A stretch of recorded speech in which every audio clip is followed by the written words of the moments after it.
Čau visiem te kanāla Powerbuilding, tā teikt, producenti, Aleksandrs un Ritvars. Sasveicinies ar skatītājiem.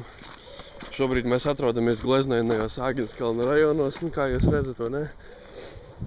Un mēs esam izsalkuši, mēs gribam ēst.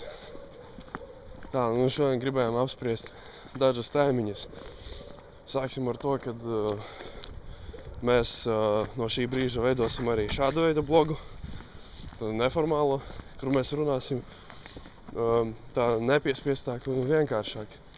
Varbūt šur tur pavīdēs kāda rūpība, bet tas piederās pie lietas. Un tad sāksim arī ar otru tēmu. Tā šodien ir svarīgākā. Veči, jūs visu laiku sakat, ka tas ir ļoti nepieņemami, ka tas ir sarežģīti. Konkrēti, tas, ka mēs runājam ļoti kaut kādā sarežģītā valodā. Nu, Ritvar, pakomentē šo situāciju. Tu jau mums esi tas sarežģītais. Jā. Tevi jau viss ir grūtāk uzsvert. Tā rakstīja vismaz Džeki, bet labi. Tu vairs, kas neesi runātīgais tips. Jā, cilvēks vienkārši nav, teiksim, orators, bet viņš ļoti cenšas. Zināšanas ir normālas, adekvātas. Un jūs saprotiet, ja tu saproti, ja tu pats lasi literatūru, tad tu pēc tam arī runā tajā literatūras valodā pēc tam. Vienkāršāk izskaidrot, protams, ir iespējams, bet tu centies nodot tieši to informāciju, ko tu ieguvi, jo tas mums ir populārs zinātnisks kanāls, nevis izklaidējoša rakstura. Ko lai vēl piebilst? Jūs sakat, ka daudz sarežģītu jēdzienu, ja? Piemēram, es stāstītu tādā manierā, to huiņu jātrenē tādā veidā, ka pēc tam tur sāp un žostka vienkārši nevar neko izdarīt. Tādā veidā, ja es piemēram tā runātu. Vai mūsu kanāls būtu adekvāts šādā gadījumā? Nebūtu. Pareizi. Tāpēc mēs gribam veidot populāru zinātnisku kanālu. Mums gribās, lai tā informācija ir maksimāli adekvāta.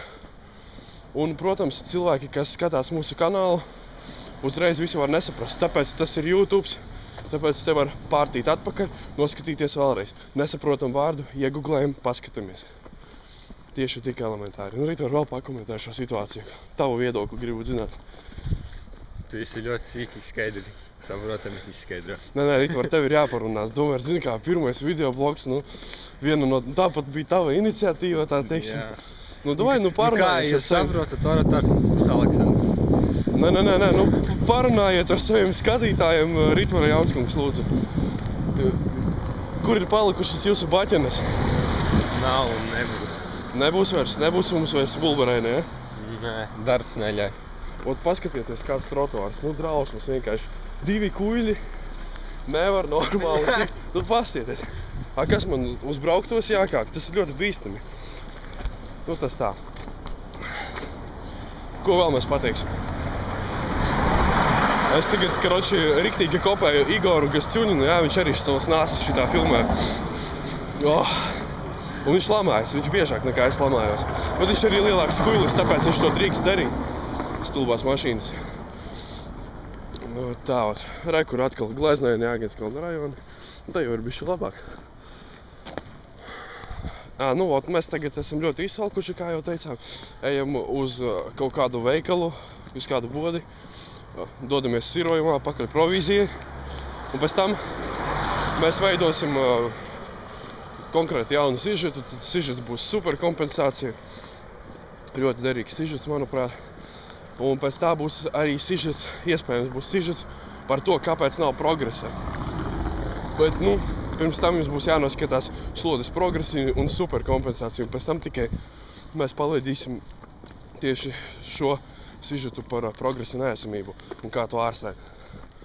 Pagaidām tas bija viss. Ritvar savu aburošo smaidu lūdzu kamerā. Palaidnis. Labi, uz drīzu tikšanos. Powerbuilding Latvija.